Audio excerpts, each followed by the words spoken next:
Good morning, tropa! Pauwi na tayo ng bahay, mga tropa. Galing sa schedule natin na first shift 6 to 2. Ganda ng panahon.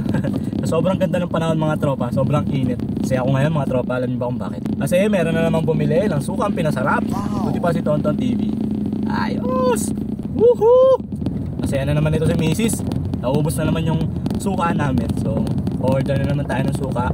Tapos magre-refill na naman tayo ng suka. So shoutout sa dalawang tropa natin. So yung dalawang katrabaho ko, yung isa bumili ng 10 peraso. So binigyan natin ng discount. So binigyan natin ng 90 pesos. Para syempre may kita rin yung tropa natin. Tapos yung isa naman bumili ng 5 peraso. So shoutout sa tropa natin, mga tropa natin, Potpot plus Kite, yun, no? Poging Potpot. Syempre sa tropa natin na poging din, walang iba kundi si Johnny. Yun. So maraming salamat sa mga katrabaho ko kasi nandiyan kayo palagi sa mga business ni buti pa si Tonton TV. Yun yung nakakatuwa, mga tropa eh. Yung mga kasama mo sa trabaho, natangkilit yung produkto mo, mapadamit, mapalaruan man yan, mapasuka. So kaya sese ako. Masaya talaga ako kahit na hindi mo gano'ng kalaki yan, pero at least meron tayong perang kinikita, diba? Araw-araw. Which is napakasarap sa pakiramdam. Yun yung sinasabi ko lagi, mga tropa, na huwag tayo magmadali, diba? Maliit man yan, malaki, i-appreciate natin. Ang mahalaga kasi kumikita tayo. Ngayon pauwi na tayo, sakta ulo ko sa init, grabe. Trick na trick yung araw, alam mo yun, yung pagpasok mo ng sasakyan, sobrang init kahit na naka-aircon. Usually pag ganito ka-init, yung aircon baliwala eh. Lalamig to pag nasa na tayo, malapit na tayo sa bahay. Pero masaya ako. Ni-share ko lang, tropa, yung mga nararanasan ko tsaka yung nararamdaman ko. Pagpasensyahan nyo na si Kuya Tonton. Masaya din ako kagabi, nangyari kagabi, na kung saan yung mga bata, natuwa kasi ako sa mga bata, talagang naka-costume pa sila, pero hindi naman lahat. Siguro kumalat lang yung balita na namimigay ako ng laruan, kaya pati yung mga walang balak talagang mag-trick or treat sumama na, pumunta na rin sa bahay. Meron nga din na naghubad lang, tapos yung damit ginawang parang maskara parang construction worker lang dating pero okay yun, mga bata yun di ba? Naging bata rin tayo, kaya alam natin yung pakaramdam ng mga bata na yan. Kaya lang, nahihiya pa rin ako, tropa, sa totoo lang. Aminin ko sa inyo, nahihiya talaga ako. Minsan nga, tinitimbang ko kung ma-appreciate ba nila yung mga ganong laruan o baka mapahiya ako. Alam nyo yun? Kasi yung mga segunda manong laruan lang yun Isa may putol, may mga basag. Pero natuwa ako kasi yung mga bata, kahit nang ganon may basag, kinuha pa rin nila, na-appreciate pa rin nila na laruan yun, na pwede pa rin nilang laruin. Kasi kung ako, sabagay, hindi naman ako mayaman, kung patulad ko lang din sila, ganun kasi ako ng bata, ma-appreciate ko yun kahit yung mga ganun laruan. Ang saya. Sobrang saya ko, naubos ko yung 3 sako. 3 plastic na malalaki, hindi pala sako, plastic, naubos ko yung 3 plastic na nakatago doon, na para talaga dapat yun sa mga pag-games ko na gagawin sa susunod kong mga content. Kaso sabi ko, gamitin ko na lang para sa mga bata na nagtitrick or treat, which is ang ganda ng kinalabasan. Sobrang saya ng mga bata. So maraming salamat, mga bata, na-appreciate nyo yung bigay ni Kuya Tonton. Meron pa nag-chat sa akin sa TikTok, may nagpapasalamat, tapos sinabi niya yung nakuha niya is yung puzzle. Sabi ko, sarap naman sa pakiramdam ng ganun. Actually yung mga laruan na yun, bigay lang din sa akin, mga bata. So pasalamat din tayo kay Oliver Montero. Siya yung nagbibigay sa akin ng mga laruan na hindi niya na nabibenta. So ginagawa niya, binibigay niya sa akin. Ako naman, nagiging tulay lang para gamitin naman yun, para ibigay naman sa mga bata na gusto ng mga laruan, na kahit segunda man o use na laruan. So ang saya, diba? Sabi ko nga lagi sinasabi, sana may mag-sponsor sa akin kahit hindi laruan, school supplies, anything na mapapasaya natin yung mga bata. Kasi ang bata talaga napakadaling pasayahin. Maniwala kayo sa akin. Kung mahilig kayo sa bata, madali lang silang pasayahin, mga tropa. Kahit nga candy lang kahit nga chocolate lang, simple chocolate, appreciate na nila yan, diba? Kaya sila yung mga napili ko. Naisip ko na sana pag nagkaroon ako ng pagkakataon, lahat ng content ko is mangingibabaw yung mapapasaya ng mga bata. Sana mangyari, mga tropa, habang nabubuhay pa tayo.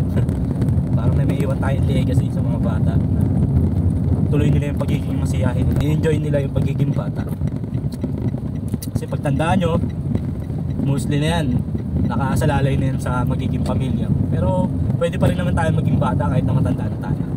Paano ba yun? So ito ginagawa ko, tanda na ako, pero ginagawa ko pa rin yung gusto ko. Naglalaro pa rin ako, nagko-collect pa rin ako, mga ganon. hindi naman natitigil yung pagiging masiyahin mo o yung pagiging bata mo sa puso kung matanda ka. Huwag tayong masyadong seryoso mga tropa. Ako tumatanda ako dahil hindi sa seryoso ko Tumatanda ako kakaisip ng content. Kakabenta ng kung ano-ano kasi na-enjoy ko. Mahirap kung sa mahirap pero na-enjoy ko siya, kaya yung katawan ko kahit na nahihirapan na, game pa rin, sige pa rin. Yan yung ibig kong sabihin. Diba? Kwento lang ako ng kwento, malapit na tayo sa expressway. Kaya na tropa, medyo lumamig na. Salamat naman. Pero mas gugustuhin natin yung mainit kaysa sa may bagyo, diba? Okay lang sana kung yung ulan, yung ulan, normal na ulan lang. Ulan lang 2 oras para madiligan lang yung mga halaman, mga puno, diba? Pero kung yung ulan na buong araw naman ganun, may hangin pa, bagyo, wag na. Init na lang, diba? Nagagawan pa ng paraan. Dapat ka lang ng electric fan, diba? Kubad ka lang ng damit, okay na Sana tapos na yung bagyo ngayong taon na to, no? Sana mabawasan yung mga bagyong darating sa atin. Kawawa naman yung mga tao na tinatamaan ng bagyo, lagi lubog sa baha. Ang saya. Sayang lang talaga mga tropa. Hindi ko alam na hindi pala naka-video. Diba naman? Sobrang excited ko, sobrang tuwa ko kasi nakita ko na yung mga bata naka-costume. May pugot na ulo, may Batman, may superhero. Sobrang excited ko. Tinutok ko na, akala ko naka-play na, hindi ko pa pala napipindot. Ay no, ilang beses na nangyayari sa akin yung ganun. Tapos nung mag-edit na ako, hinahanap ko, wala. Ay no, tonton. Dami na nagawang videos, nangyayari pa rin at nangyayari yung mga ganun. Mga palpak moments. Sayang, cute pa naman ni Batman to, no? Yung Batman, pero napakita ko si Batman sa inyo, kaso yung nakaporma pa siya kasi yung ginawa ko nung una, pinatayo ko. Tapos sabi ko, pakilala kayo, ako si Batman, parang gano'n. May mga ganung eksena sa atin. Tapos meron pa doon yung pugot yung ulo. Kaso lang, nangyari na, hindi inaasahan, hindi nakuha na ng video. Pero ganun pa man, yung mahalaga doon marami tayo napasayang mga bata. Tuwa sila sa mga laruan. Halos wala nga natira mga natira talagang na lang, tatapon na lang saya-saya talaga yung gabi na yan. So mangyayari nito, taon-taon na yan. Every trick or treat Christmas. So meron din ako mga vlog tuwing Christmas na kung saan pag mga caroling sila may bunutan na nangyayari. Kung ano yung mabubunot nila, yun yung premyo nila. Meron akong content last year na gano'n, na kung saan saya-saya ng mga bata kahit piso lang yung nabubunot nila.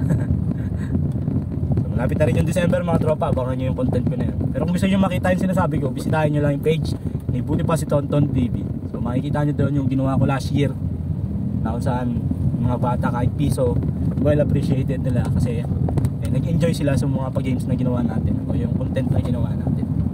So tapusin ko na ito yung video mga tropa. Medyo masakit kasi ang ulo ko. Hindi medyo masakit talaga.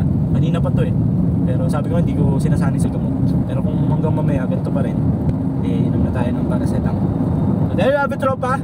If you like this video mga tropa, please kindly follow me on Facebook, TikTok, and subscribe na rin kayo sa YouTube channel ko na Buti Pa Si Tonton TV. Or please pakishare ng mga videos ko kung magugustuhan po ninyo.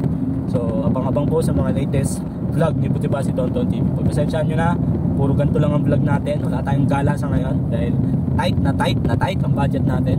Halos wala nga tayong sobra para sa mga gala-gala na yan. Pero ganun pa man, gumagawa tayo ng paraan. Daily vlog sa kotse ni Buti Pa Si Tonton TV. Pero pag naayos na yung motor natin na si Luke, balik tayo sa motor.